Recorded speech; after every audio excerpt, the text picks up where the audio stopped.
Okay, welcome to the second video where today what we're looking at is how Catholic powers threatened Elizabeth in 1558 to 68. There are lots of threats after this point and we'll deal with those in another video. But today we're interested in what challenged Elizabeth in the first 10 years of her reign. Okay then, looking at Europe in 1558 when Elizabeth comes to the throne, England is one of very few Protestant countries. It's surrounded by countries which are Catholic, and all of these in some way represent some kind of threat. So England is here in the centre of our map, and to the south we see France. France and England have been enemies for a long time, and England has only recently lost its possessions within the country. Far more powerful than France, however, you have Spain, or the Habsburg Empire, which is the ruling family at the time, and they own not only Spain, which you can see here with the green arrow, but also the Netherlands, also in green arrow. You have the south of Italy as well, which is also under Habsburg control, and parts of the Holy Roman Empire as well, which is just to the right of what is modern day Germany. As well as these foreign countries, of course, we also have Scotland, which continues to represent a threat to England, being as it is a predominantly Catholic country in 1558. Understanding these differences then, beyond simply geographical, we see this. When it comes to religion, the vast majority of the countries surrounding England are Catholic, and England alone is Protestant. The picture's not quite as black and white or red and yellow as it might look in this picture, and there are some pockets of Protestantism breaking out in Europe. We see it here in parts of France. This will cause problems later. Also in the Netherlands, there are places where Protestantism is becoming more and more popular. Likewise in Scotland. The growth of Protestantism in France then causes significant problems, and from 1562 the French experienced the wars of religion. These ones don't need much explaining. They're wars and they're also about religion. But what happens is Elizabeth decides to weigh in. In 1562 then, Elizabeth weighs in on the side of the Protestants, agreeing to help them rebel against the Catholic French. However, this does not end well for Elizabeth. After the Catholics and the Protestants make peace later on in 1562, Elizabeth is left looking embarrassed.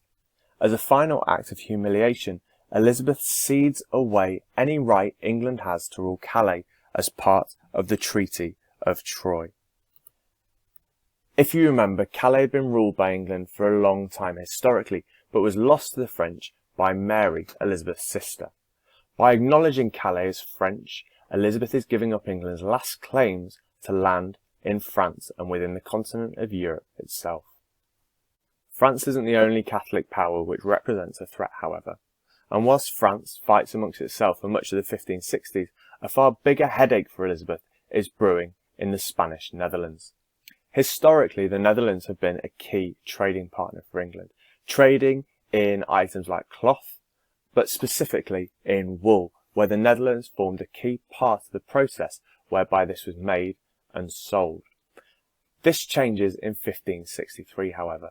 King Philip of Spain, annoyed at the idea of the English Protestants spreading their religious heresy in his country, bans all trade with England at this point. This is known as an embargo, and Elizabeth responds with her very own, stopping all trade between England and the Netherlands. This is just the start, however, and whilst France deals with problems of its own, big problems are beginning to brew within the Spanish Netherlands. The people of the Netherlands are sick and tired of Spain's interference within their affairs. Philip has tried to reorganize their government and has brought in the Spanish Inquisition, which punishes people who do not agree with the Catholic faith. Sick and tired with the interference, Catholics and Protestants unite against Philip in 1566, and in response to this, he sends over 10,000 men with the Duke of Alba in order to put down the revolt. The Duke of Alba is successful, putting down the rebellion just 1 year later in 1568, but in doing so he makes many enemies. He ignores local laws and processes and puts thousands of people to death in what he calls the Council of Troubles. Of those put to death, most are Protestants, and they are either hanged or burnt alive as heretics. In order to flee persecution, many Protestants within the Netherlands come to England to seek shelter from this religious persecution. The Duke of Alba is brutal but successful, and this worries Elizabeth on 2 counts. The first of these is that all of a sudden she has a large and very successful army essentially parked on her doorstep. With the Netherlands being so close to England, she fears that the Duke's large army could be a potential invasion threat. The other worry Elizabeth has is that by attracting exiles from the Netherlands, she fears she could become the leading Protestant monarch in Europe, as this could make her and her country come under even greater threat from Catholic powers keen to destroy Protestantism.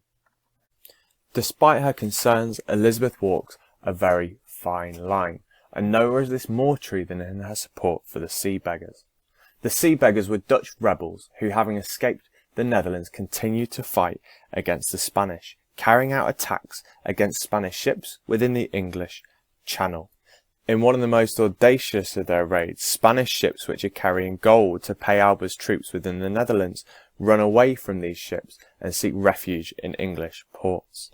Elizabeth took the decision to take the gold for herself, bringing in much needed gold for the English treasury, but also greatly angering the Spanish. Understanding Elizabeth's foreign policy as a whole, it's clear to see that she was playing a dangerous game. What she was trying to do was to lessen the threat of a Spanish invasion or a unified seaboard which could attack England while still trying to avoid war. If the Netherlands had fallen completely then, the threat of invasion for England could have increased even more.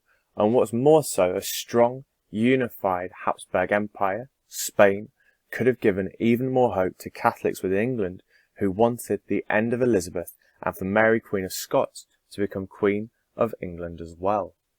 Understanding why Elizabeth took so many risks is difficult to do, but it all comes back to the isolation felt by England, surrounded by so many Catholic countries. Whilst it might be a dangerous game then, unfortunately for Elizabeth, it was one that she was forced to play. Thank you for watching this video. I hope that you found it useful. If you have, there are other ones available as well, and I plan to be bringing out a new one every couple of weeks.